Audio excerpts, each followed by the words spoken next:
Good morning, everyone. Welcome to the Clackamas County Board of Commissioners issues and updates on April 4, 2023. County Administrator Gary Schmidt, you are up. Thank you, Chair Smith. Would you please convene as the Housing Authority of Clackamas County? I will recess as the Board of County Commissioners and convene as the Housing Authority of Clackamas County. This is a request for consent agenda for the Housing Authority of Clackamas County. Is Commissioner Leenstra online? She is not. No, she's not. All right. This is item 1, approval of a resolution 1974 regarding the fiscal year 2023 annual plan and moving to work supplement required for grant funding from the U.S. Department of Housing and Urban Development. The anticipated grant value is $30 million. No county general funds are involved. Rod Cook and Tony Carter from Health, Housing, Human Services and the Housing Authority will present. Go ahead. Good morning. So on the 16th, I came before the board for the public hearing on this annual plan and supplement, and on the 20th, our public comment period ended, which was a 30-day comment period. We had no new additional comments, so we are asking that the board approve a consent agenda, the annual plan and supplement that was submitted to you on the 16th. Questions or comments? Seeing none.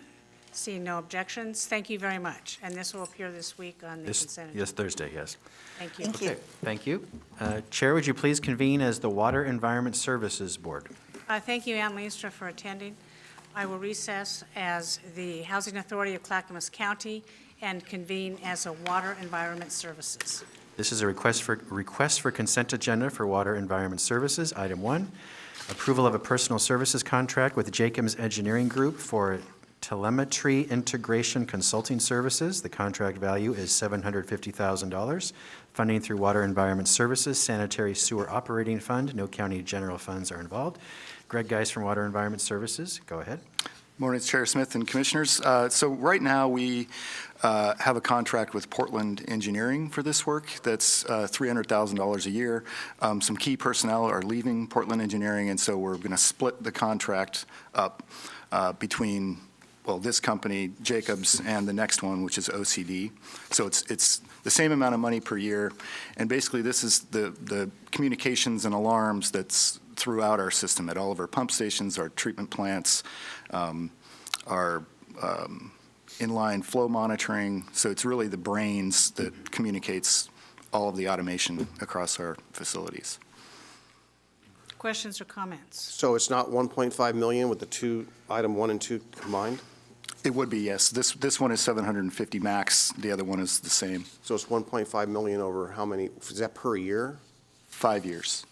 It's over 5 years, so divide 1.5 million by Right. 5 years. Yes, Right. it's 300,000 a year across both contracts, which is the same amount that we're paying now. We don't typically spend that much, but that's how much we can. So, in my old days, it was called SCADA, or SCADA-type information systems, that's what That's this right. is.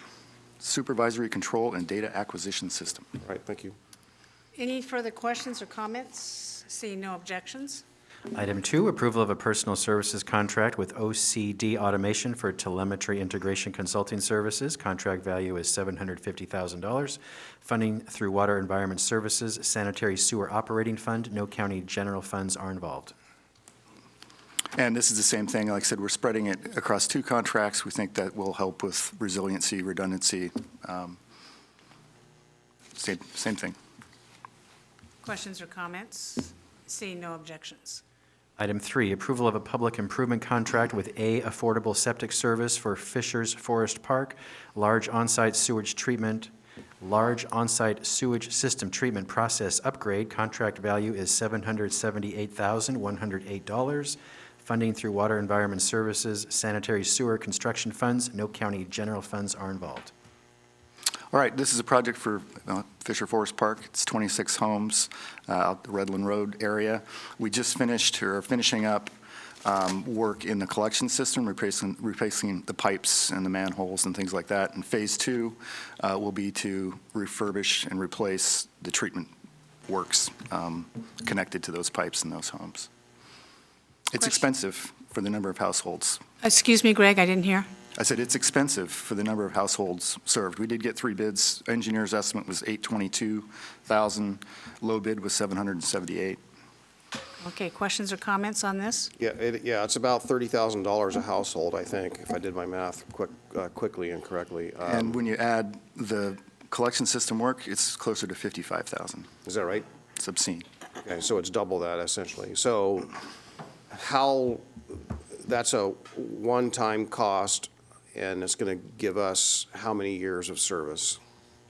The last time that we did significant improvements there was the mid-'80s, so I'd say the next 20 years easily.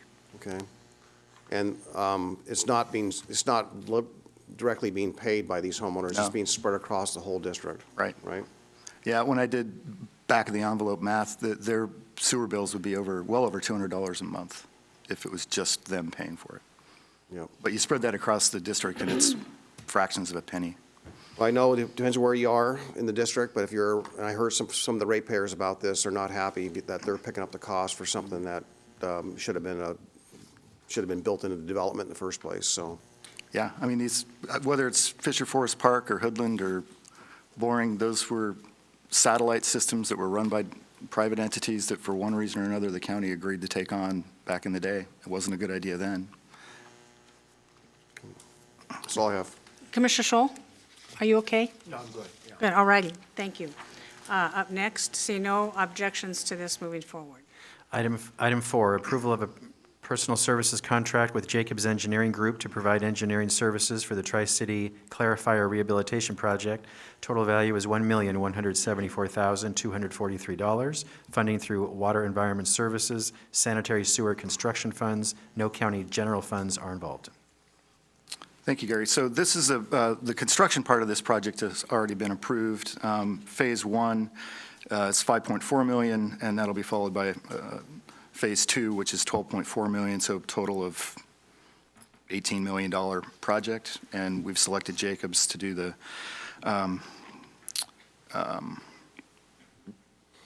engineering services over the life of that contract. Okay.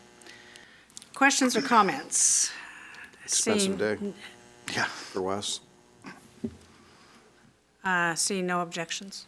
You know, you have a lot going on, Greg. We have a lot to build. You do. You have a lot to build. I know a while back you sold a bunch of bonds, got a really good rate on it, and I see that you're moving forward.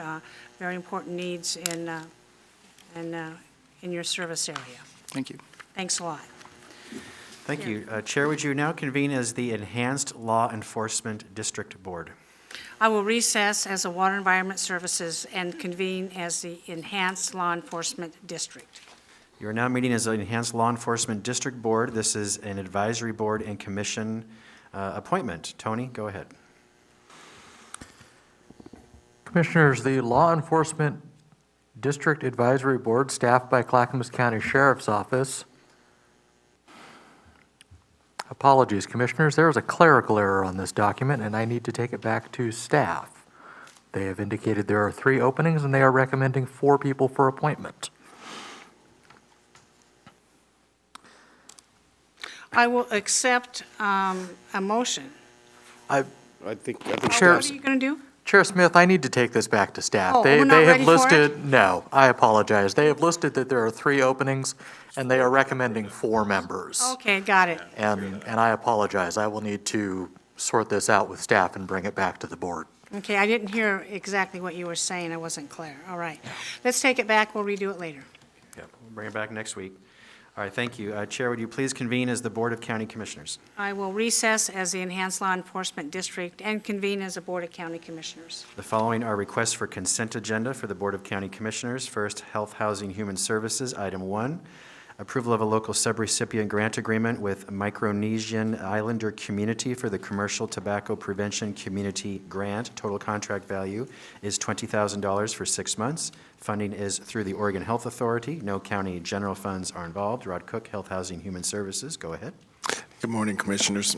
Micronesian Islander Community is a minority-led nonprofit organization primarily serving the Pacific Islander and Micronesian communities through various health-related education and prevention programs.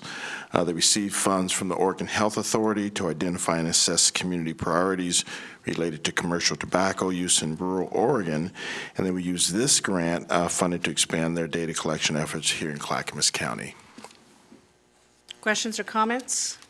Seeing no objections, Item 2, approval of an intergovernmental agreement with Multnomah County for psychiatric consultation services. The agreement value is $10,000 for 9 months.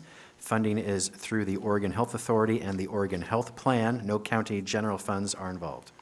Yes, maintaining this agreement meets the state requirement to ensure an independent psychiatric consultant is available instead of an on-site medical director.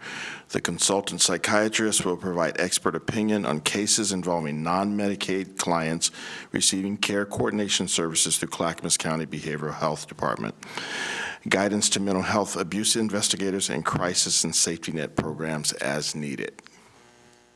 questions or comments? Seeing no objections. Item 3, approval of an amendment increasing funding and duration of a personal services contract with Do Good Multnomah to provide supportive services at Clayton Moore Commons. The amendment value is $55,361.67 for 3 months. The total contract value is increased to $535,744.71 for 3 years and 9 months. Funding is through Supportive Housing Services Funds. No county general funds are involved. As the administrator mentioned, this contract with Do Good Multnomah will provide case management, peer support, and housing navigation for veterans and their families living at Clayton Moore Common. We're asking for this time extension. It'll allow services to continue while the county conducts a new formal procurement process. Their performance to date has been 98% success rate in housing retention with this program. About 50% of the residents attend monthly meetings, and 100% are engaged in support services in that building. It's a wonderful success story. Commissioner Schrader. Yeah, thanks, Rod. How many folks that, we've really kind of had the Veterans Village, and then we've done the Veterans Housing, so are folks from the Veterans Village, which is pod housing to get people off the street, have we been moving folks from the Veterans Village into Clayton Moore? And Clayton Moore would be one of those, yes. Clayton Moore is our permanent housing Okay. piece of the continuum, so yes. where are we moving other folks at this point in time? I don't have that in front of me, but I can get that for you. It may be in our regular HUD housing. That could be in our scattered sites. It could be in our conglomerate site that we have here in Oregon City. But basically, yeah, permanent. Okay. Temporary to permanent. Okay, if you can get me process. that information, that'd be great. Thank Okay, you. I'll do that. Commissioner Savas. Yeah, I just wanted to capitalize on this opportunity here to point out that, you know, when we did the Veterans Village, we certainly went out on a limb on that, and it's proven to be a success. And I think what this became I was surprised, pleasantly surprised that, Northwest Housing Alternatives and others recognize our investment, and it built momentum, and they built this permanent housing facility. So when we were transitioning people from the Veterans Village, this now became a place, and I certainly remember the very first day when we cut the ribbon on Clayton Moore, the first person I talked to there, I said, "So where'd you live yesterday?" It was his first day there. Well, I lived at the Veterans Village. That's where I've been residing. So that was just, again, just a point to make, is that when we do good things, other good things happen, and that momentum is powerful. And also, that facility also has common space, community space for veterans to share their stories and their similar situations. So it's a great facility. We're really pleased with that. So just want to point that out. Yes. Thank you. Yes, it is successful. See no other comments and no objections. Thank you. Okay, thank you. Next, under Finance Department, item 1, adoption of a board order approving issuance of a purchase order to purchase the controls for a hot water system, chilled water system, condenser, and associated equipment from Johnson Controls Incorporated, Oregon. Purchase order value is $356,112. Funding is through budgeted county general funds. Elizabeth Comfort and Jeff Jorgensen from the Finance and Facilities Department. Go ahead. Good morning, Chair Smith and Commissioners and Administrator Schmidt. I have with me here Jeff Jorgensen, our Facilities Director, and he'll be presenting these 3 items. Good morning. You might have noticed that huge courthouse crane out there now, so the project is moving forward. This JCI Controls contract request is for the programming of the materials that we're putting in the central utility plant to help support the courthouse, PSB, DSB. But this is just for the controls aspect. This is the brains. This is not the actual equipment. We have a couple more. Commissioner Scholl? Yes, sir. The funding for this is through general funds, but was this a planned expense for the courthouse? Yes. This was all planned as part of the project. Okay, again, but planned to be paid for out of general funds, not out of the regular courthouse Correct. contract. Is that correct? That is correct. These three items are eligible with our courthouse project for state 50% reimbursement. So the general fund is paying in advance, and then we will seek reimbursement from the state for 50% of the cost. Okay, thank you. See no objections. Next. So just to clarify, all three of these items, we pay up front, and then we're going to get a 50% reimbursement from the state, correct? Correct. Thank you. All right, item 2, adoption of a board order approving issuance of a purchase order to purchase magnetic bearing chiller, 3-cell cooling tower, and associated pumps from Johnson Barrow, Oregon. Purchase order value is $1,207,331. Funding is through budgeted county general funds. Yes, currently with the utility plant, we have one chiller over there. We have a chiller on this building also, and there's the cooling tower over there. Pumps are associated across the campus. So this is a new chiller and energy efficient. It'll support the entire campus also, not just the courthouse, and another cooling tower. So this has been designed, integrated into it as part of the project. Questions or comments? See no objections. Item Next. 3, adoption of a board order approving issuance of a purchase order to purchase condensing boilers from Proctor Sales. Purchase order value is $279,670. Funding is through budgeted county general funds. Yeah, currently in the central utility plant, we have 2 boilers. On the PSB, we have 2 boilers. We're actually adding 4 boilers over at the central utility plant. 2 of them are dual source, so if we actually have a total power outage, we can keep 2 of them running with diesel as a dual source. But yeah, so these are for that support also. Our biggest thing is getting lead times to make sure that we can get the materials in and get them installed to support the courthouse. Okay. Questions or comments? See no objections. Thank you. All right, thank you. All of these consent agenda items will be on this Thursday's business meeting agenda. Next, legislative update. Trent Wilson from Public and Government Affairs will give you a quick update.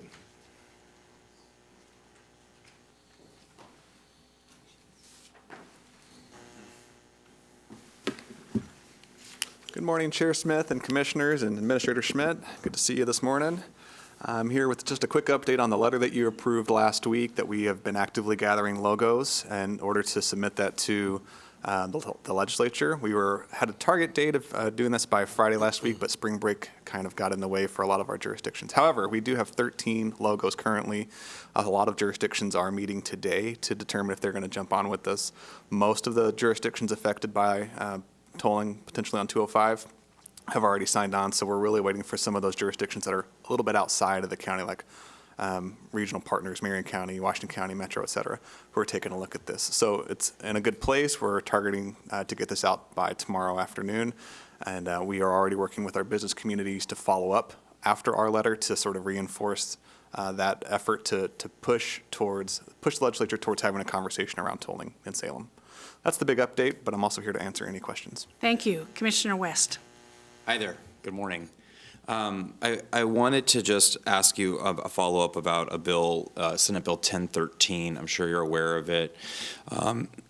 Due to Chair Smith's leadership on trying to find quick and nimble housing and be innovative, Chair Smith and the county staff here discovered some land use regulations that was making it very difficult for people to be able to provide immediate housing to people that needed it.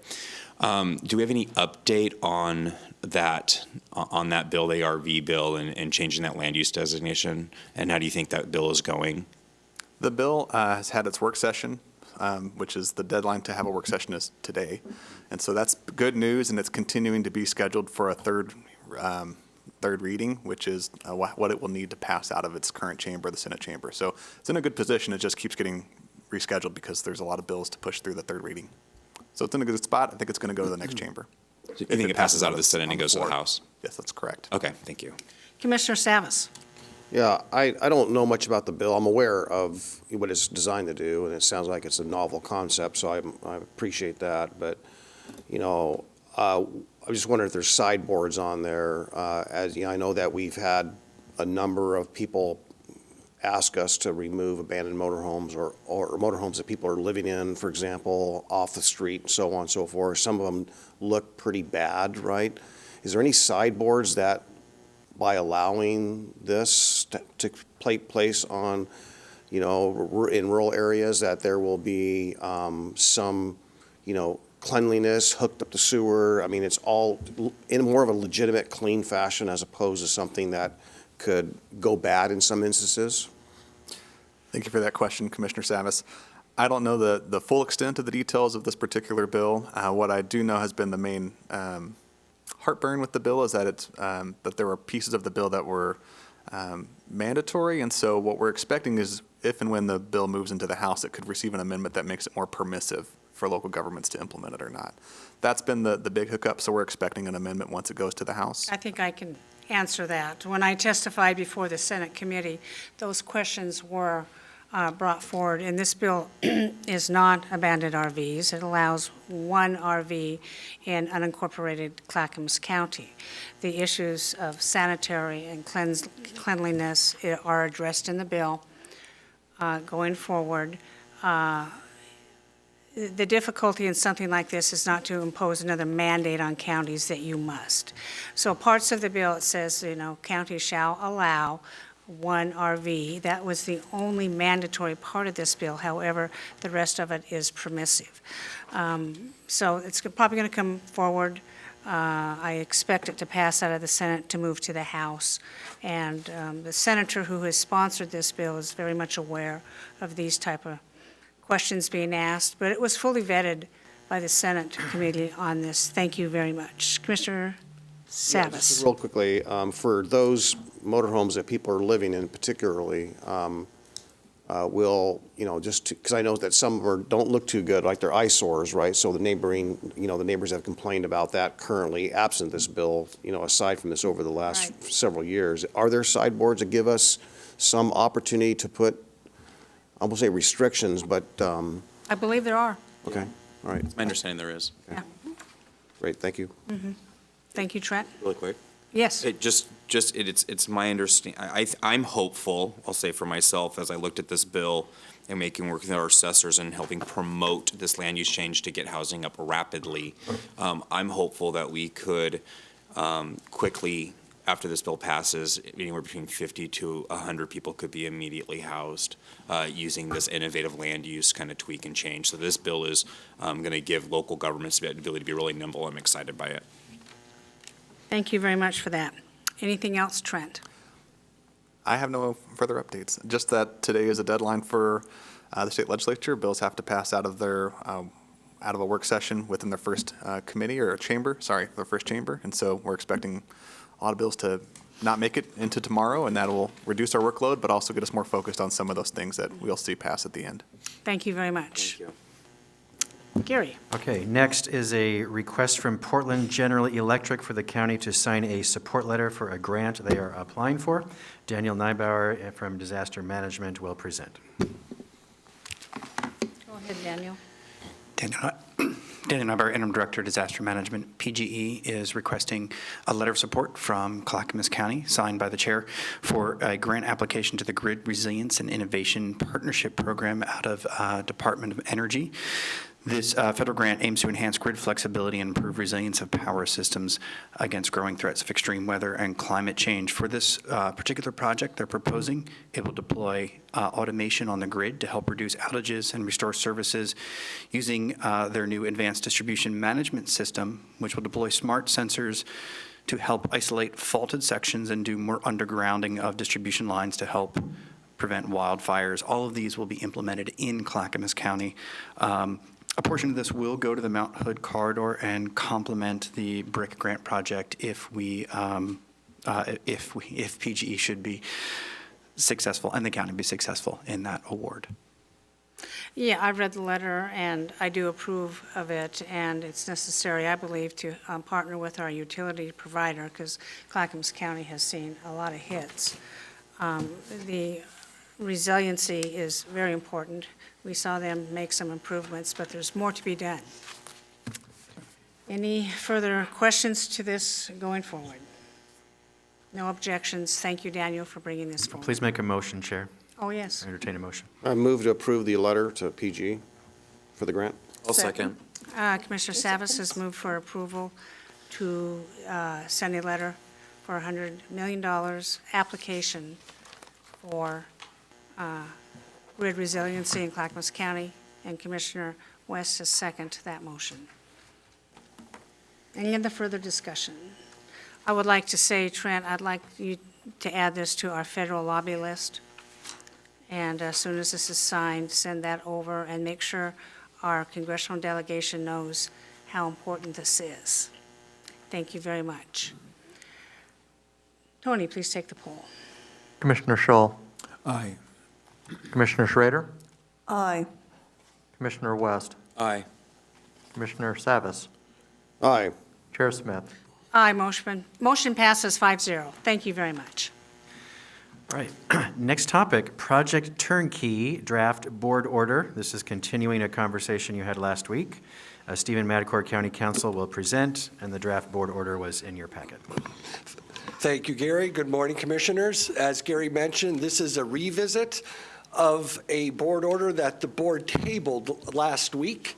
And this is Board Order number 2023-027. It is the second amended version of the board order, and we're asking that it be resurrected of sorts and be put on the board's consent agenda. And what the board order does is it memorializes the board's action with respect to Project Turnkey, the initial vote, the delegation of signing authority, the emergency meeting that the board had a couple weeks ago on the 22nd, the basis for the emergency itself, the change in vote, thereby declining to proceed on the project itself.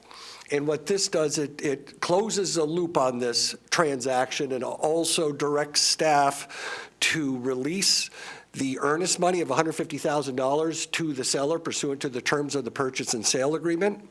And it also directs staff to authorize the release of the escrow dollars to the Oregon Community Foundation. And it basically returns those dollars to those particular sources. And it gives signing authority, delegating signing authority to the county administrator to sign any documents necessary to complete this transaction. Available for any questions. Questions or comments? Commissioner Savas. Yeah, Chair, I can't support this. My original position is inconsistent with my original decision to acquire the hotel. So I feel it's my obligation to at least update you all and the public with regards to what's occurred since we had that session last week. I have learned that some of the options available for some of the parties perhaps interested in pursuing the acquisition outside of Clackamas County using the OCF dollars are not possible as the rules, and not to say the rules, but basically there were other applicants in line with OCF through the turnkey grant process, and they have priority, so therefore no new parties for a new property, regardless of the due diligence has been done, is available to that. So therefore, any other interest would have to use other resources. Doesn't preclude anyone from taking any action on the private market should we pull out, but it does not preclude other either jurisdictions or private entities from moving forward with that. I have been in contact with OCF, other parties, the governor's office, the governor herself about this, and trying to, their suggestion, OCF, was if you're going to do anything for the $8 million you're about to forego through OCF, that the only reasonable path forward is to have a change of vote. So I'm going to maintain my no vote for this resolution, but I'm also maintaining my yes vote for the acquisition. So I just urge careful consideration. As you know, the financials are such that we are turning away $15.2 million approximately that would acquire this. So it would be that $15 million benefit. It's $15 million of savings in the first 5 years of operating it, of supportive housing services dollars that are saved that could be better leveraged and utilized. And in the foregoing 4 or 5 years, it's an additional $15 million. So in a 10-year run with the supportive housing services dollars we do have, we would save approximately $30 million plus the $15 million given by the state. That's a total of $45 million.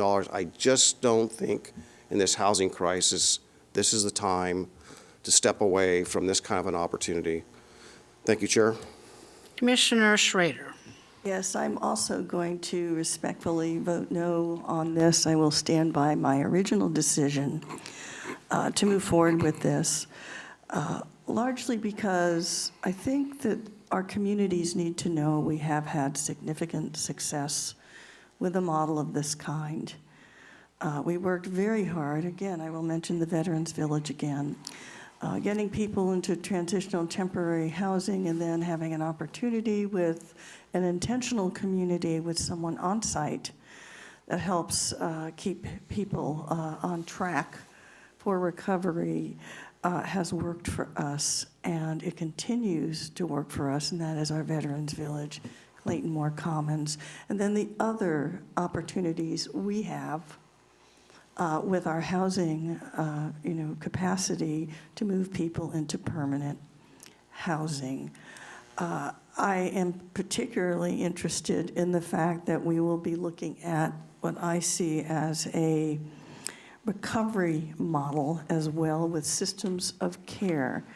And I think having a recovery model certainly would really have an intentional community where people can become stabilized, people can get housing, and that we are not only providing them housing, we are also providing them the wraparound services they need to succeed. And I know that we're going to be looking at a recovery model and a draft coming up. I've read it thoroughly. I think it's an excellent model, and I think it would be a benefit to us to have a facility where we can implement something of that kind. So I will be joining my colleague, Commissioner Savas, but I do respect my other colleagues and the decisions that they make for the benefit of this county. Thank you.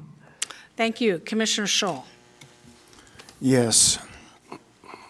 We've all spent a great deal of time working on this, talking about this project. I see the rejection of the turnkey project on Sunnyside as not as an insensitivity to the needs of homeless people, but a balance of sensitivity between the needs of the homeless and the needs of families and businesses in the area.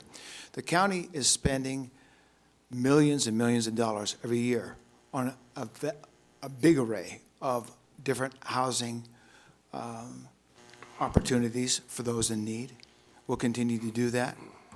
I believe that this is a time when this county can set a new road ahead for dealing with the problems of homelessness, mental health, and addiction.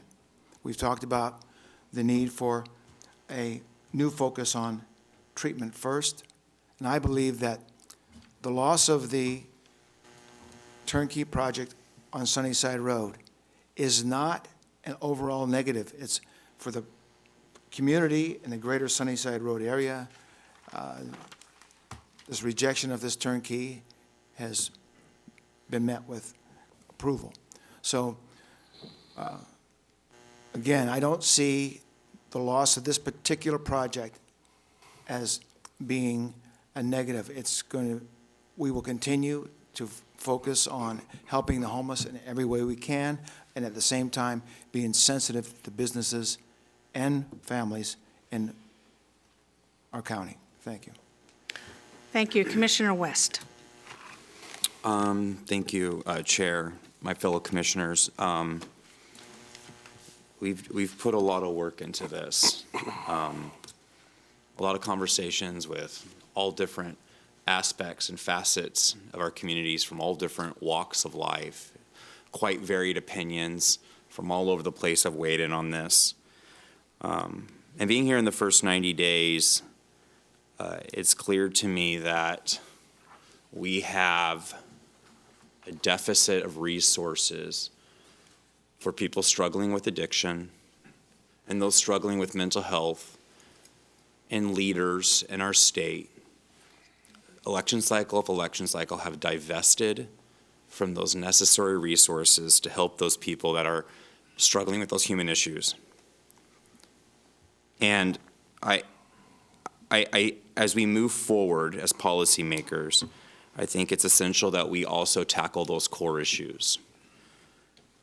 I'm fundamentally uncomfortable with warehousing people in hotels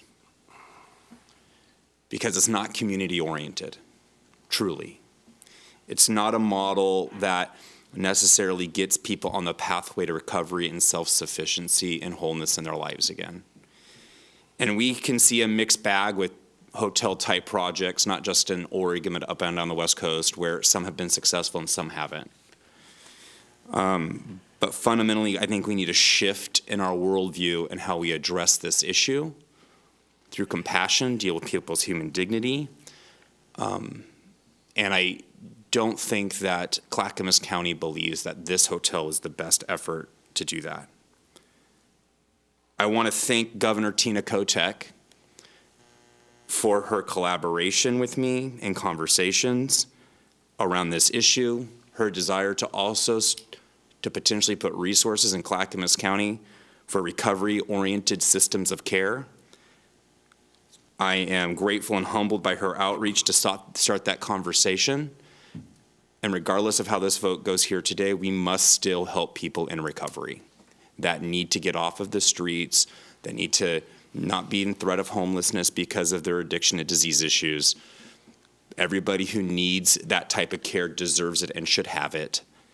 But this state still ranks at the bottom in the entire country in providing those resources. And we have seen our urban areas hollowed out because of it. I guess to Governor Kotek, thank you for that collaboration, and I hope that we can move forward to address that issue. Thank you for your letter, and I hope to continue that conversation and build a trusting relationship with you separate from Project Turnkey specifically as we move forward to address those core issues. And I hope in good faith that we've already begun that conversation. We'll move forward together as a county. But today, I am going to stand by my initial vote. Thank you very much. Commissioners, this is a vote on one hotel. If you take a look at statistically, the point-in-time count, homeless populations in Clackamas County is actually decreasing. What we're doing and what we will continue to do is look at treatment, which is causation, and hold the people accountable for their actions on how they got homeless to begin with, and offer them the resources along their path to recovery while holding them accountable. If money were the issue, and we've heard a lot of statistics, we've heard a lot of money, and I dispute Commissioner Savis's money on this. If money were the issue, then Portland would be free of homelessness. Because I see no jurisdiction across Oregon that has spent more money on homeless populations than Portland and Multnomah County, yet those numbers continue to grow. They've opened recently, last year, a mental health facility.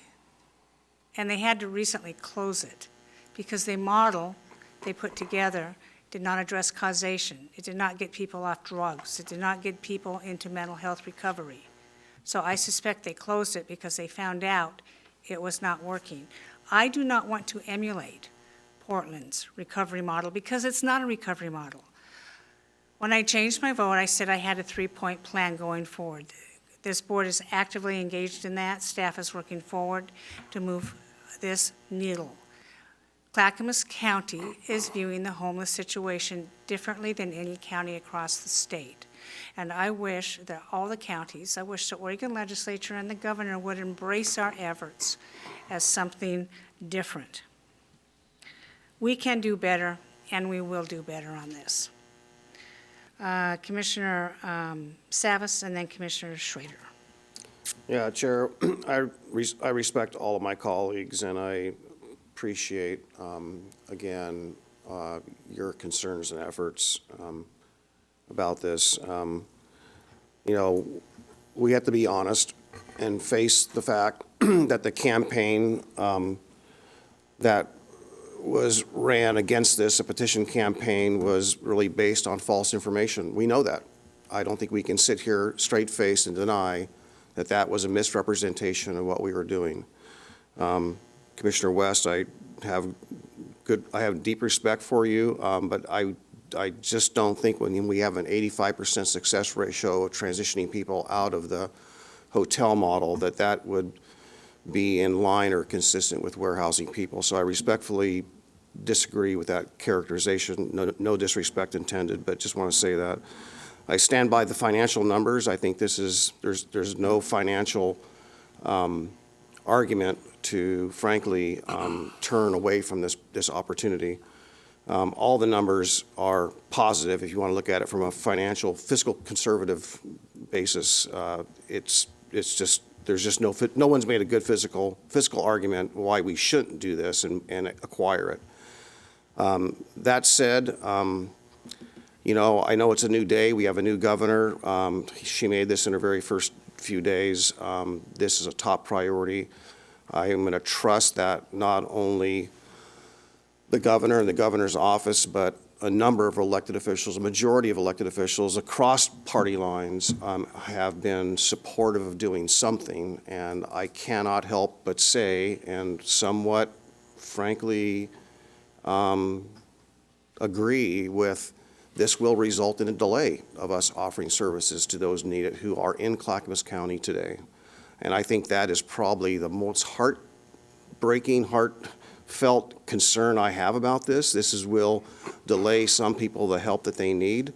I appreciate the governor, you know, reaching out and offering, you know, a recovery model that gets to Commissioner Scholl's issue about treatment first. I think that certainly addresses that, and there are gaps in the continuum of care for the homeless people, and I think that there's a concerted effort to do that. I think the letter also addresses, or the governor's office wish to convey to a recovery model, adds to that inventory of a continuum of care, and speaks to all things we're talking about. It's not one or the other. It's not treatment first. It's not housing first. It's both. It's the both of them combined for all different populations that are in the predicament they're in today.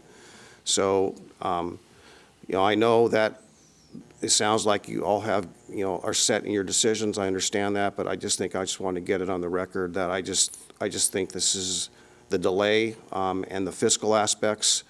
I just don't think this is a good move to pass this opportunity by. Thank you, Chair. Commissioner Schrader? Yeah, thank you, Chair. I also don't think we should pass this opportunity by. You know, I'm one of the longest-serving commissioners on this board, and I've been here, as you know, a significant amount of time, and I have institutional memory. And one of the things that we did in 2018 was a Blue Ribbon Committee looking at the issue of houselessness. What we would be doing to increase our capacity, and it was a very well-vetted work that folks from our community did. And so I will remind folks we already have that roadmap to us available, so sometimes it kind of feels like it's Groundhog Day. And maybe it's just because I've been a commissioner for a while, but that's what it feels like. And I think that roadmap stands. I think it's a good roadmap, and one of the pieces of that roadmap is what we call intentional community. Whether we call it, I agree with Commissioner Savas, whether it's called Housing First, Recovery First, it's a continuum of what we have to offer. And any intentional community has folks there, they have wraparound services there, they have our staff case management, an opportunity there. And I think the most heartbreaking thing for me with this piece is that we had Kaiser Permanente there, and Kaiser is one of the largest hospital systems actually, I believe on the West Coast, and they are a North Star for us here. They were very, very firmly in support of this opportunity, as well their neighbors in the neighborhood around the area. We didn't hear one-sided one way or the other, that everyone was against it, quite frankly. And I believe that we should look at our roadmap. I'm not convinced that we need to do a whole nother cycle. I think we need to be looking at what we're doing with what we've already had planned. And I think that Blue Ribbon report stands, and I think the notion of intentional community with wraparound services is absolutely the way to go. Thank you. Commissioner West, and then Commissioner Scholl. You know, I want to be very clear that there are a lot of innovative, great housing solutions coming out of this county that we're in discussions with right now that can rapidly house people but not using the hotel, and potentially for significantly less money. Some of that is, we talked about earlier in this meeting around Chair Smith's work with Senate Bill 1013. That one land use tweak alone, I think potentially could give us the ability to house economically insecure people of around 50 to 100 in our county quickly.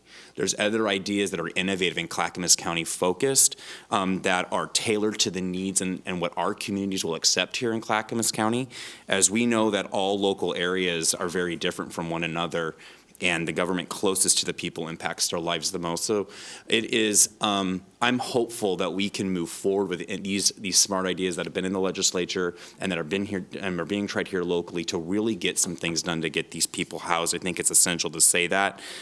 Even if this project does not happen, it doesn't look like Project Turnkey is happening here, we do have solutions moving forward. It's also my understanding that the governor, through her declaring homeless as a state of emergency, has very broad powers. We just saw the broad powers like this done during COVID and the extent at which she can actually act. And so if she wants to potentially redirect dollars that have been allocated in one way and do them in another way to address an immediate issue, she has the authority to do that. If she wanted to reallocate the $8 million to the county to innovatively support our own work here locally, I believe she has the authority to do that with the money that's already in escrow because of her broad powers and giving local control and allow us to do this the Clackamas County way. She could even redirect those dollars to somewhere like Central City Concern, and they don't have to wait in line because I believe she probably has those authorities under her Emergency Act. So this is all hands on deck, but I believe that this board was elected to lead in a different way. To be innovative, and we're by no means done in addressing this issue. And I have confidence in the unity of this board, even in our disagreement, to still do positive work on this issue.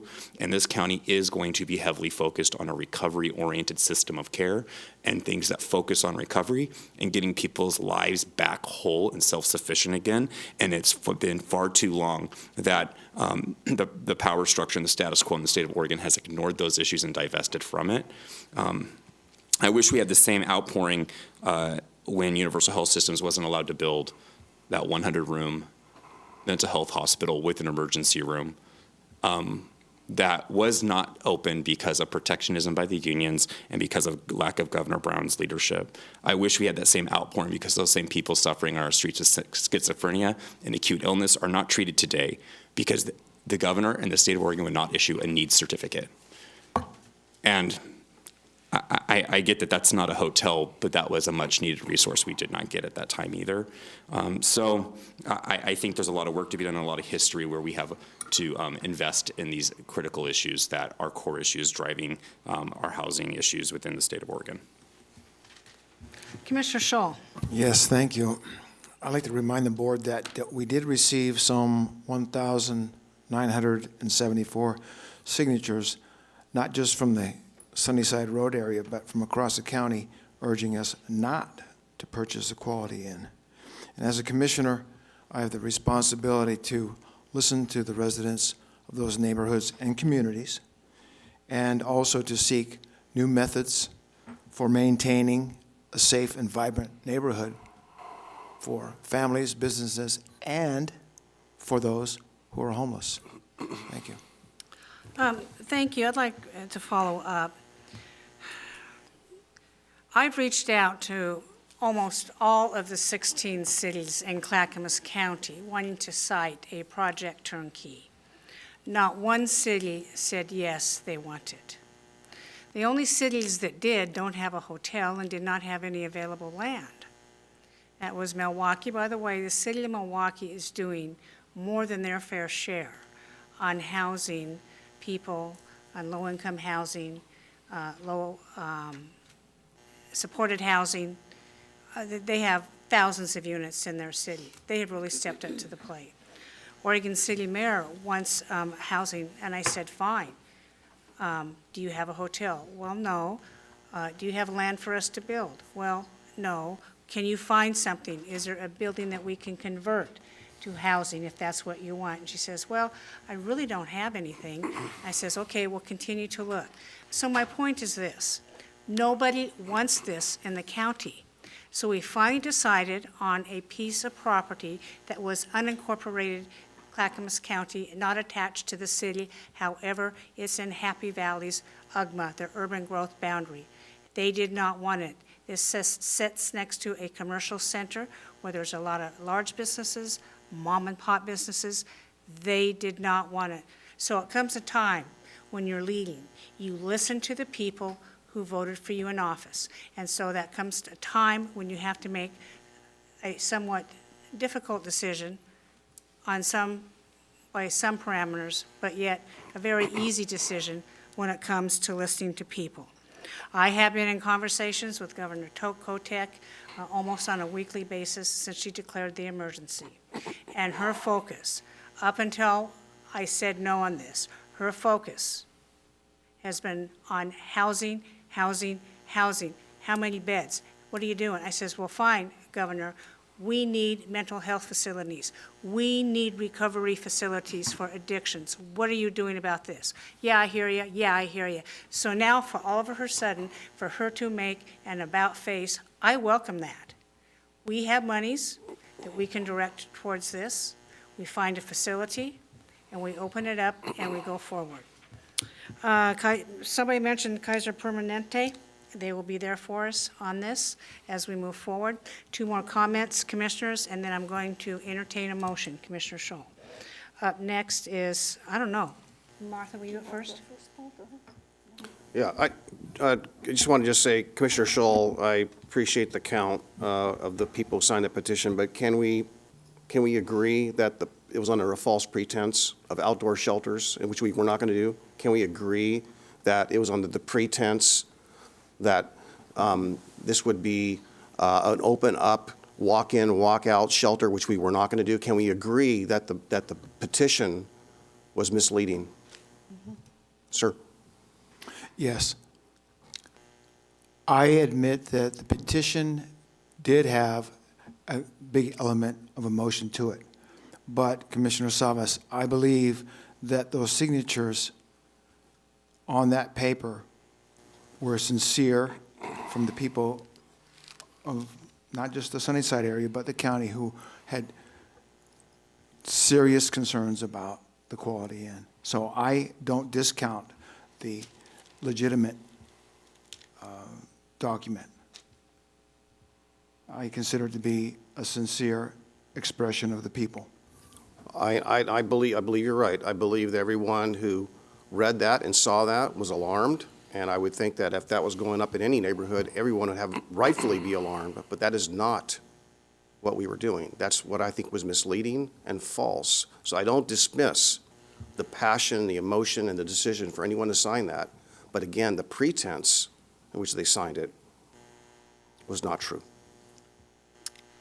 Commissioner Schrader, and then I'll call on Commissioner Scholl. And I will pose that we have had as much support from folks that agreed with having a site there, as well as folks who are negative to the site there. I think that their voices, quite frankly, are just as legitimate, and it is our job as leaders to make these kinds of tough decisions. And I do want to say one thing. We're not doing this, quite frankly, the Portland way. It doesn't work. Project Turnkey was an idea that originated in the Association of Oregon Counties, and we lobbied for it. We pulled it together. I wasn't as directly involved, but we have people down there from our rural communities and external to the Portland area who saw this as an opportunity. I have the institutional knowledge again, folks, I've been here a while, that saw an opportunity in the crisis to have unused motels, hotels, as a safe place for people to increase their capacity. And I will posture this, I will say this, that we didn't apply for Project Turnkey 1.0. We waited until Turnkey 2.0, because again, we realized that there would probably be people who were, concerned about this. And we have Project Turnkeys throughout the state, in rural areas, Pendleton, I don't have the list in front of me, but across the counties here, because this was a statewide county initiative. This was not something that was pulled out of the air legislatively. It was part of the county solutions model that we worked with to make sure that we had every tool at our disposal to get people housed. Now, I agree, housing first works for some demographics, doesn't work for others. It should be a recovery first. I don't see it as an either or. I see it as a continuum of really helping us through this crisis. But I feel it's very important to know where this Project Turnkey came from, how we pulled together with the Oregon Community Foundation, how they embraced it, how they have helped manage this. And I am also thrilled that the governor, I've talked with her occasionally, not as much as other people because, she's the governor. and I'm just a kind of a small commissioner here in a big county. Talk with her, and I'm glad she's embracing the recovery model because I do think that is the best way to go for a large portion of folks because, frankly, if you're not mentally ill, when you become homeless, if you're homeless for a while, you're going to have you're going to have issues and problems. And if you're homeless because you're addicted, you need to get off the drugs or you're not going to be successful. So any space, we saw this as a way to provide increased capacity, more space, and then move people into permanent housing. But I do think it's important that background be public of how Project Turnkey came into being. Thank you. Commissioner Schrader, I believe Project Turnkey came out of the fact of the wildfire situation that the Oregon legislature wanted people fleeing their homes to have a place to live. That's how Project Turnkey initiated. We initially thought we'd go to Estacada. The city of Estacada, the residents did not want us to locate there. I believe that's how it was established as a low barrier type facilities, and then it has morphed into this other model that I think has got ahead of itself. We've also looked at the Econo Lodge on McLaughlin Boulevard. We've looked at all kinds of places here. I just think that we're going to proceed with our three-point plan that has been outlined in a previous op-ed that I wrote, and we have the resources to come up with a better plan. We have a lot of tax money coming in. We need to direct it to the most best way to have people recovery and successful.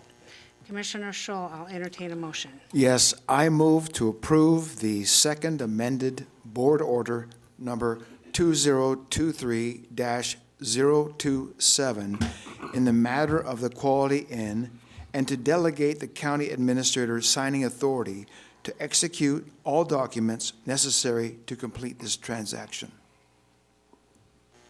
Commissioner West, second. I'll second. Commissioner Scholl has moved that we execute the documents regarding Project Turnkey. Commissioner West has seconded that motion. Further discussion, Commissioner Schrader. Oh, You had your light on. I know I did have my light on. Yes. Project Turnkey was used for wildfire, but the intent was all along to really house people who are in crisis, and we are continuing with that model. I just wanted to make that comment. Thank you. Commissioner Savas. Yeah, Chair, just closing thoughts. While you mentioned the city of Estacada and perhaps Wilsonville and Gladstone, none of those were ever, as I recall, intended to be low barrier at all. But, had those opportunities been taken, we certainly wouldn't be in the situation we are today if all three cities had said yes. I think your point is well taken. Well, they didn't want them. Right, They right. had no assurances from the county that they would be anything but low barrier, despite our efforts to speak onto it. And I think what was lacking with Project Turnkey was not a plan written down, what happens to a person the minute they enter the door, and what is their plan for success. And if anything was a mistake, it was the lack of planning at our level, at the people sitting at this dais going forward. It was a brand-new program, and I think it's best that if we take the time, we have the time and the money to move forward on a causation and accountability plan. Commissioner West. Yeah, Chair, I had one more thought I wanted to finish, and that was, just want to make sure that anyone understands that the motion that we're talking about here, the amended order 2023-027, is essentially a rejection and a decline all efforts to move forward with the funding and the purchase of the Quality Inn turnkey project. Just want to make sure that people know what we're voting on. Absolutely, and that is the intent. Commissioner West. Not that long ago, I was the city councilor in Wilsonville. And I remember getting a call from Chair Smith as a city councilor. And she said, Councilor West, we have an idea. We're looking at Project Turnkey. This was over a year ago, almost 2 years ago. And we're doing an exhaustive search to do this. And you have a hotel right on I-5, the Best Western in Wilsonville. And we think it could be a phenomenal fit for opportunity. Are you willing to work with us? I won't force anything. I'm not going to mandate anything. I want to work with you. What do you think Wilsonville will do? Then she was on the phone with both me and Mayor Fitzgerald. Mayor Fitzgerald and I didn't think our community was ready for that at the time. And we had a lot of questions. And then Mayor Fitzgerald called another councilor at that time and got back to the chair and told the chair, yeah, Wilsonville's not interested in Project Turnkey. So the truth is as when I was a city councilor and you guys were working on this for a long time, there was extensive outreach to some of the cities that decided to sign a letter that we don't want to do the Quality Inn. But many of those same mayors had an opportunity to be a vanguard and to champion it in their own communities, and they didn't. So now that we have spoken on this, we will be moving forward, we will be solving the problem, and we will get people that need housing. And hopefully we will finally have the opportunity to get people who need to be recovered from substance abuse and mental health disorders that have become a chronic and persistent crisis in the metro area. Hopefully, finally, one day, those people will get the resources and the communities built that they need so that they don't have to live in that human despair any longer. But we still do not have adequate resources for that population, and this hotel never could have provided it. Thank you. I will now call for the poll. Tony? Commissioner Schrader, No. Commissioner Schull, Aye. Commissioner Savas, No. Commissioner West, Aye. Chair Smith. Aye, motion passes 3-2. Thank you very much. Thank you. Gary, what's next? I'm sorry, Stephen, does this still go to a business meeting for a ratification because it's a board order? We typically have those, the request was to put it to the consent agenda on Thursday, but they did just formally vote on an order that they have before them. So I would say this is the final action of the board unless you wanted it to go to a consent agenda. Nope, this is a final action. Yep. It's done. Okay, Thank you. thank you. Just one question for legal counsel. So I was under the assumption that we would be moving this to the Thursday business meeting as was discussed, as you shared with us. So public notification requirements were met or not met? It was posted on the issues list with the draft board order. last Thursday, so this was not a secret. This has been posted for the public to see it.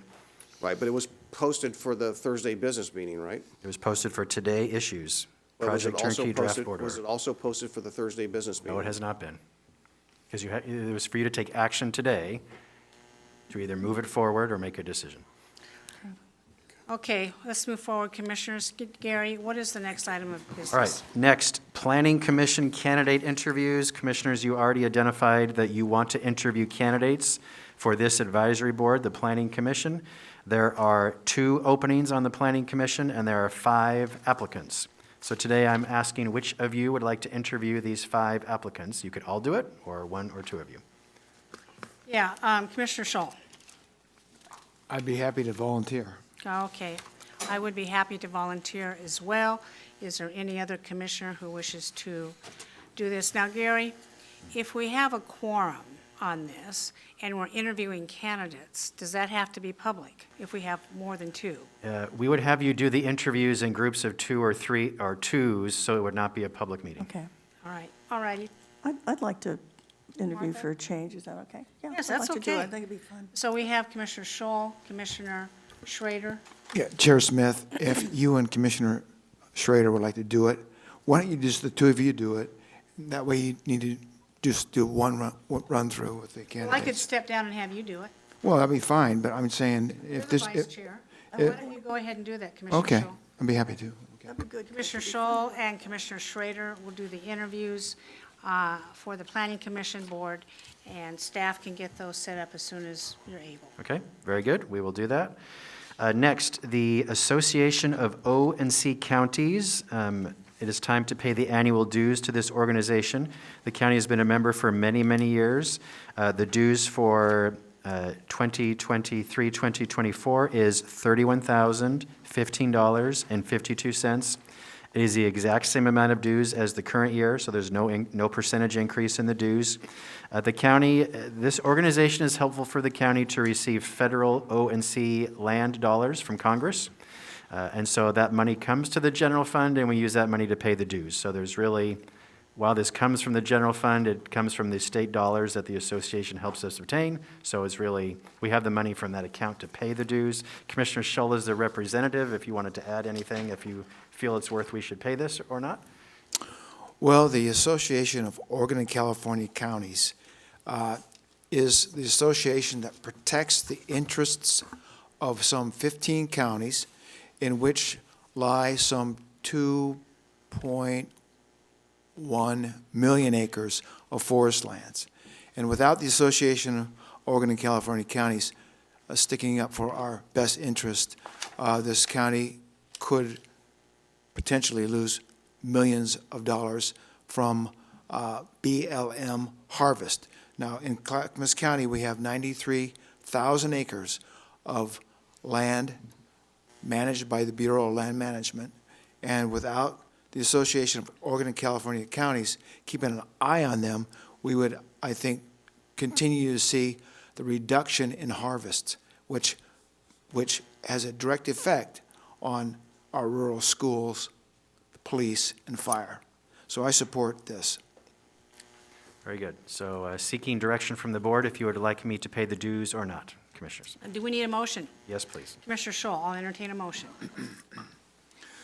I move that the board approve the expenditure of some $31,000 to the Association of Oregon and California Counties in the form of dues. A second? Second. Commissioner Scholl has moved we pay the dues of $31,000 to the Oregon Association of Counties. Commissioner Scholl has seconded the motion. Any further discussion? Seeing none, Tony, please take the poll. Commissioner Savas, Aye. Commissioner West, Aye. Commissioner Schrader, Aye. Commissioner Scholl, Aye. Chair Smith. Aye, motion passes 5-0. Gary, what's next? Thank you. Next, advisory board and commission appointments. Tony, go ahead, please. The Emergency Medical Services Council, staffed by Health, Housing, Human Services, currently has 8 openings on their commissions due to expiring terms. 12 members are allowed with 3-year terms.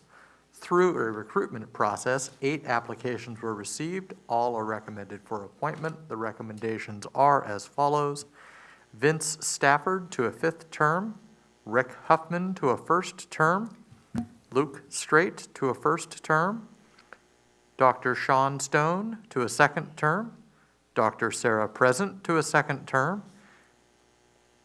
Jason Molly to a 3rd term, Matt Dale to a 3rd term, and Jeannie Wilcox to a 1st term. Thank you, Tony. I will entertain a motion. Move for approval.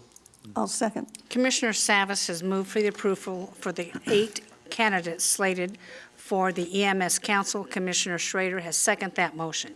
Any further discussion? Seeing none, Tony, please take the poll. Commissioner West, Aye. Commissioner Schull, Aye. Commissioner Schrader, Aye. Commissioner Savas, Aye.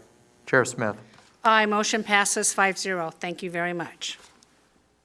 Second, ABC, the Leaders for Equity, Diversity, and Inclusion Council, staffed by the Equity Inclusion Office, currently has 5 openings on their commission due to term expirations.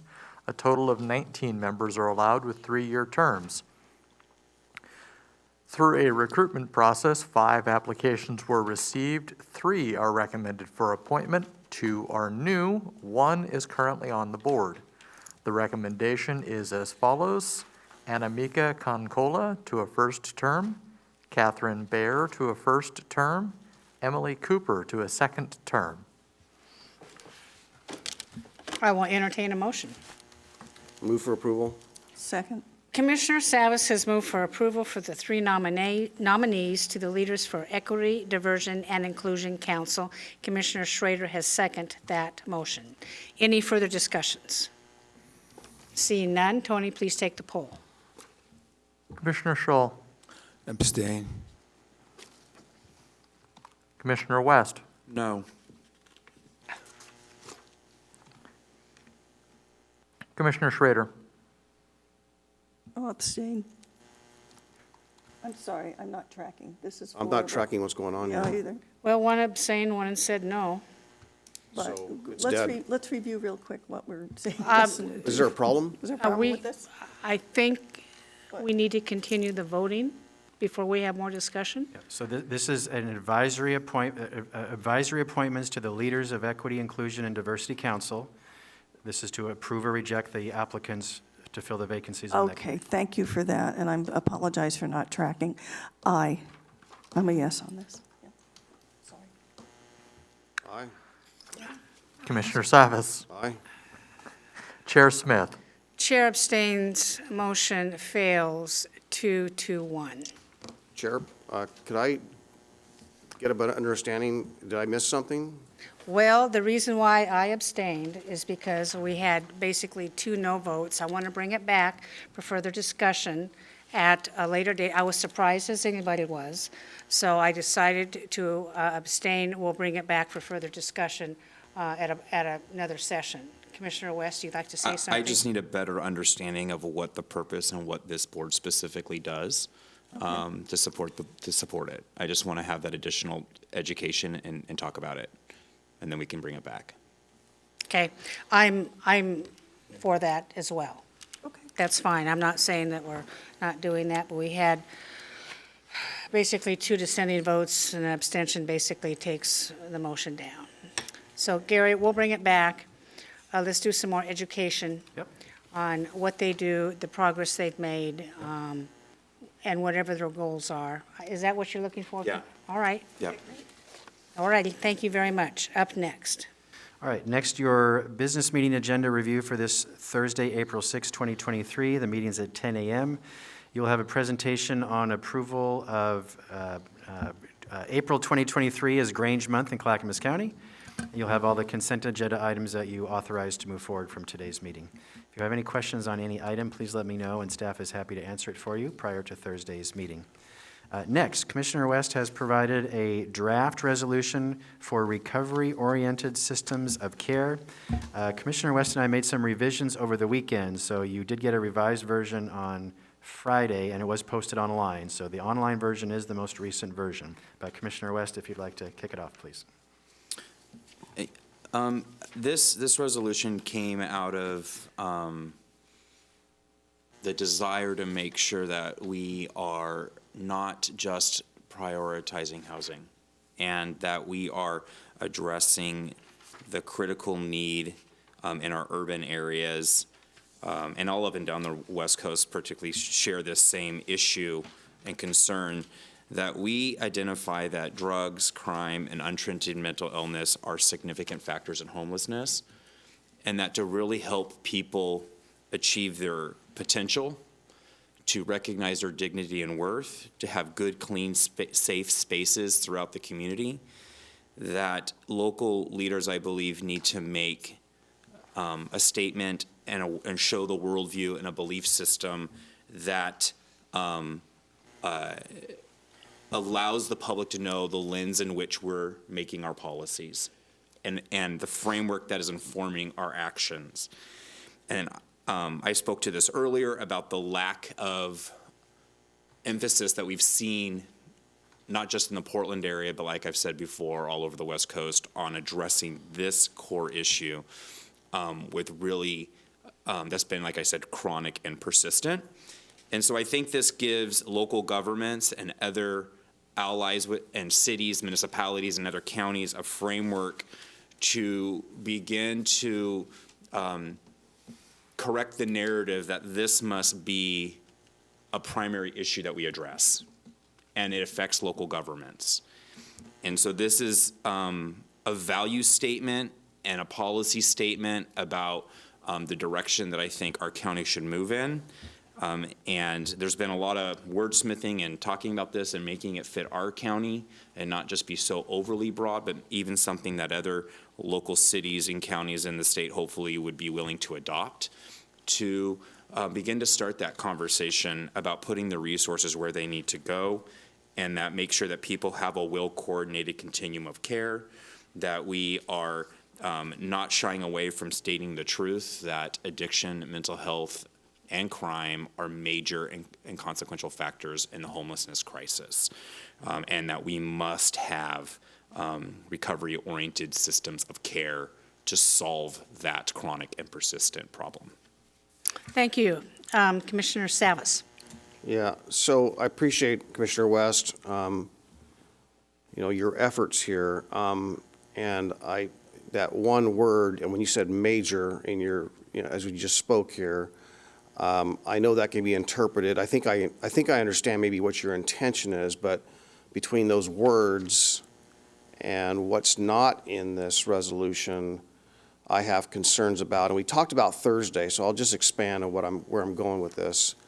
I think our statistics in Clackamas County, I'm going to make the assumption that from the data that I've seen in the recent past is that a minority of the homeless population in Clackamas County, a minority, have drug and alcohol issues. And this resolution, as I understand it, is addressing those with the mental health and addictions issue. So if indeed the number is even 50-50, okay, then I think maybe we should expand this to cover all the other, whether it's a majority or it's a minority, but I think there's a substantial amount of people, whether it's the elderly person who just lost their home because of economics, who does not have a mental disability, who does not need recovery services, who does not have an addiction problem. I think, we're taking emphasis away from that, and I don't want this interpreted. I don't think you are, I don't think you are saying with this resolution that, anyone who's homeless and everyone who's homeless is in that category of having addictions, but we're not really speaking to the people that need help, that don't have those issues. And so how do we talk about the kids that in school that are homeless, and see North Clackamas School District estimates there'll be about 1,000 kids at one time. That's a number that's really new to me. I've never heard that before. Yeah, well, that's the number that came from them. Yeah, That's we the number never came heard from that them. during our discussions. If I can finish, Chair. the elderly who are falling in economic crisis, who are homeless, who don't have these challenges, the normal working people that are falling into home. This doesn't address any of that. So I'm willing to move forward with a resolution, but I just think we ought to put it in a full context, a kind of a global context of Clackamas County's cohort of homeless. And we talked about that Thursday, right? We had all the different homeless types. And I just want to be not just respectful, but informative, and we're doing our work accurately, and we're doing our work honestly. I don't disagree that of a lot of what's in here as far as how we address those with mental illness and addictions and the gaps, right? So we understand that, but this almost makes a statement that everyone who is homeless. I was homeless when I was going to school. I was homeless when I started my business for a long time because I didn't have the resources to afford an apartment. But I didn't have an addiction problem or a mental health problem. I had an economic problem. Commissioner West, do you want to talk about that? Your light is on. I hope we're reading the same document. I said, whereas number 3, Clackamas County acknowledges a significant and consequential portion of those struggling with homelessness in the greater Portland area and throughout North America also contend with the complex disease of mental illness and or addiction, whether a precursor or to a result of homelessness. You can go down to whereas number 8. I think it addresses some of your concern, Commissioner. Whereas Clackamas County identifies other contributing factors to homelessness, including domestic violence, experience in child welfare system, health crises, and physical and mental conditions, and identifying strategies to address these factors. This resolution, brings a more well-rounded approach to how homelessness has been addressed in the Portland area and in Clackamas County. We spend a lot of time focusing on a broad definition of homelessness, but this speaks to a specific population that is still chronic and persistent. And you're right, this population is different than potentially, a single mom that's had some economic displacement. And that person traditionally is much easier to house and tends to not be chronic and persistent, and it is a different population. But this is us making sure that we are clear that this population, through a recovery-oriented system of care, must be addressed and work to solve this problem. Because this narrative is not common in our region, but it is an issue. And I do believe that depending on how we look at statistics and where they come from and how they are cooked up, those stats often are used to promote specific narratives, but this is a narrative that has been underserved, and a population that's been underserved in our community for far too long. Yeah, I just want to, if I can, Chair, just respond, and that is that the word economic is not in that whereas that you cited, in that population. And our staff and other regional staff who've done point-in-time counts and so forth have said the number one contributing factor to people falling into homelessness is economic. I think that this this has been made public. It was available all weekend for wordsmithing ideas. Gary and I wordsmith this quite a bit. I am proud of this resolution. I still think it speaks to something. It doesn't mean we're not dealing with economic issues, but this is specific to an issue that I think we need to address. I would like us to move forward with it as written. Commissioners, I'm going to turn your attention to a document that came out last week when Commissioner West first submitted this. Our H3S staff went over, and he had a different number in here. He had a 78% number. And staff came back and said, as a matter of fact, the account for homelessness resulting from addiction and mental health was 60% in Clackamas County and over 70% in Multnomah County. So to say that only economics is the number one factor, I will dispute that with Commissioner Savas, that is not the number that I was presented to last week by the head of our H3S. Maybe I thought it was- Additionally, I have the floor, Commissioner Savas. Additionally, the 1,000 kids that you say are homeless in the Clackamas County School District, I have never even heard anything remotely like that. I would like you to bring to this board the proof of that number and who it's attributed to and where it came from, because I've been talking to our state representative in this area, and the number isn't anywhere close to that.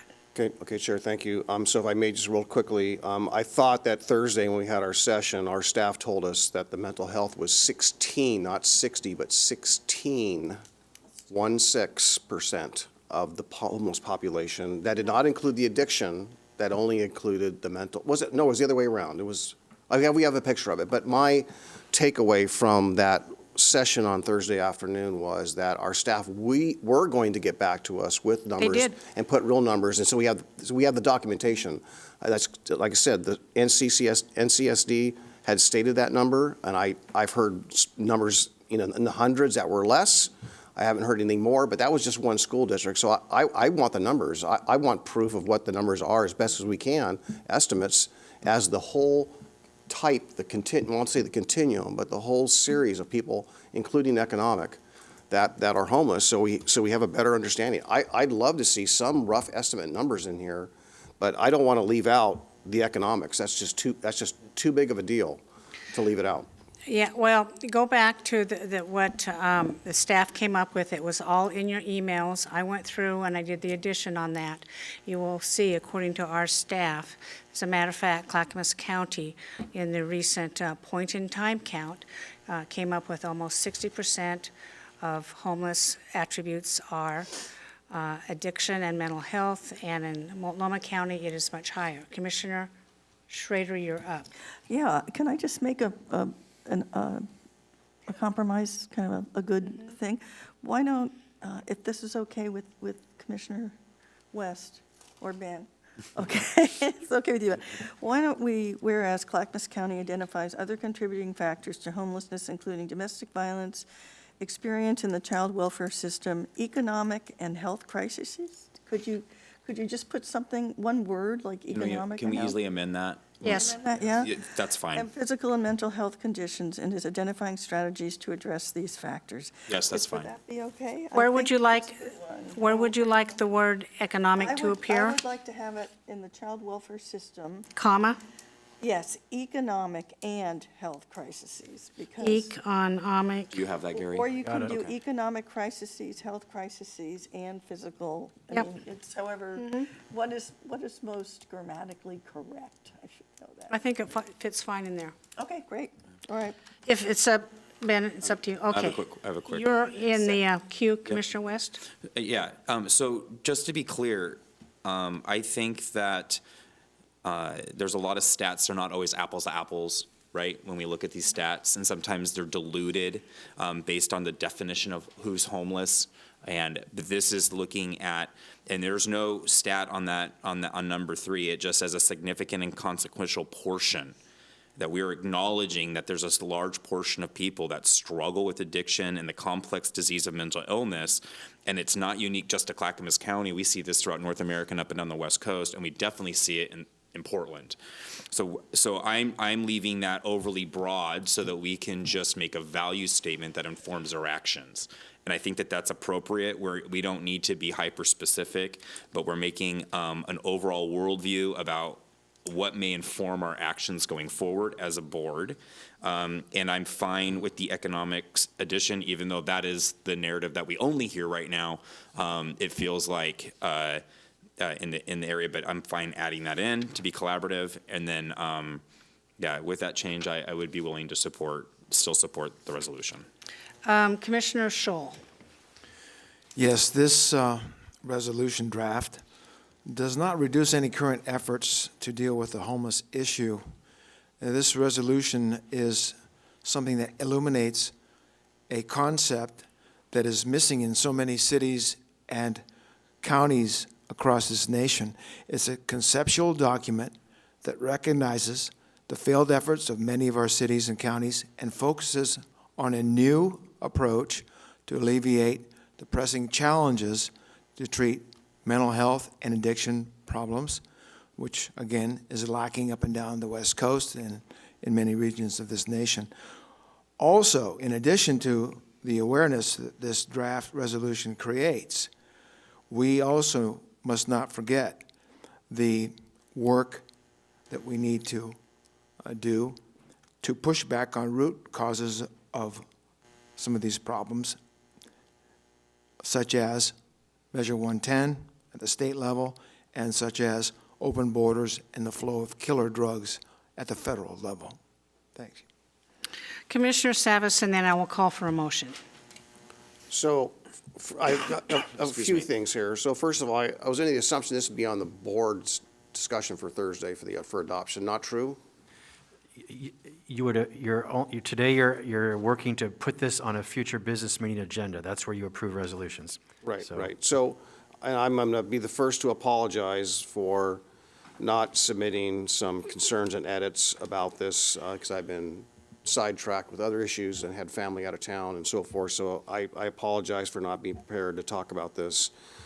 But the third thing I want to point out is that, you know, we have said, and Chair, as part of your three-point plan about the Blue Ribbon Committee, it seems like we ought to be, instead of making proclamations, I think perhaps listening and making sure we understand the problem and get it right. Number one, data from our staff. Number two, input from the Blue Ribbon Committee, the future Blue Ribbon Committee, to craft a very well-thought-out resolution. So in a sense, I think it seems to be out of order, not that it's technically out of order from Robert's rules, I don't mean that, but simply out of order as far as the plan and the thoughts. Number one, again, staff coming back to us with the numbers of those populations, and two, input from the Blue Ribbon Committee on how we approach this. And not that it's, this, precludes that opportunity to come back and modify this, but that was the thinking I had in my head, again, absent the time that I had to really work on this. So if you want to move it forward to Thursday, I'm good with that, and I might suggest maybe some edits between now and then if the board's willing. Thank you. Well, I'll entertain a motion. Your Honor, I move that we carry forward. Bring to a future Okay, business okay. meeting as soon as this Thursday, if you wish. Okay, Your Honor, I move that we bring to a future business meeting, hopefully this Thursday, to approve the resolution in the matter of supporting a recovery-oriented system of care and responding to addictions, mental health, and homelessness crisis resolution. Seconded. Commissioner West has moved that we bring to Thursday the resolution regarding mental health, homelessness crisis resolution, and Commissioner Scholl has seconded the motion. Further discussion? By the way, I will say, bring forward the resolution as amended. I agree to that. Yes, as amended. Yeah. And I have concurrence from the two motion makers. Thank you. Any further discussion? Yeah, just a question for the administrator. Gary, maybe I was over-optimistic, but I was hoping that we would at least have the numbers that we have discussed on Thursday from staff as far as what those rough estimate populations are. I'd like to have that before we actually approve this on Thursday. Yes, you will. And as soon as possible. I wouldn't want it as late as Thursday. I was just hoping maybe that we would have it by now, but I understand staff's busy. That would be I thought helpful. we had those. I thought we had those. I will reiterate it again. We had those last week in the draft documentation that came through. Am I wrong, Gary? Remember, it was the whiteboard at your planning meeting, and staff didn't have it on hand. They were going to bring it back to you. So it should, I thought it'd be done by now. It came back, no, in a draft document, that every one of these whereases, and then H3S staff had made comments below each one in purple. On the resolution, correct, yes. Yes, we had those, commissioners, in our emails. Yeah, and Chair, just to clarify, I'm speaking to the populations that we identified on the whiteboard. Which was different. Which was different than what was in the letter. The letter didn't contemplate the questions posed Thursday. We'll have that for you. That's what I'm asking. Look at it. We'll have that data for you today if possible, no later than tomorrow. Okay, I will take the vote. I will take the poll. Tony, go ahead. Commissioner Scholl, Aye. Commissioner West, Aye. Commissioner Schrader, Aye. Commissioner Savas. Abstain. Chair Smith. Aye, motion passes 4-1-0. Thank you very much. Great, so we'll add to this Thursday's business meeting for this item for final adoption. All right, your last item today is Commissioner Communications. Commissioners, I need to run to a meeting, but you do too? I do too. Make it, though. Okay. Are you foregoing your comments today, Commissioner Shaw? I have, Chair Smith, I have a quick one to share with you. Yes. In a recent document from ODOT, the ODOT estimated that the average family would sustain a cost of $575 a year in tolling on I-205. Well, that's interesting because many of our constituents have to drive that length of I-205 and back every day to and from work or taking the kids to school. And if it's $8.80 back and forth, okay, each day, that's, total. That's $44 a week. That's $176 a month. And, yes, and in 12 months, that's $2,112. So the $575 estimate from ODOT, that might be true for most people who only have to drive it once a week. But for those who have to commute on I-205, it's every day, 5 days a week, $2,112 a year. Thank you. That's almost 4 times the amount that they, Shocker. yeah. Commissioner West, comments? I have to run to a meeting, so I don't have much to add, and I've already spoke a lot today, so I am going to save it for the next meeting and be brief for once. Yeah. Commissioner Schrader. I've got a meeting too. It started already, actually. I got to get on Zoom here. Go ahead. So I'm okay. Go ahead. Get on Zoom, Commissioner Schrader, Commissioner Savas. No comment. Thank you very much. Commissioners, tomorrow we have the State of the County luncheon at the Monarch Hotel, hosted by North Clackamas County Parks and Recreation District. We all will be making comments on the state of our county, and I look forward to that very much. Seeing no further business before this commission, we are adjourned.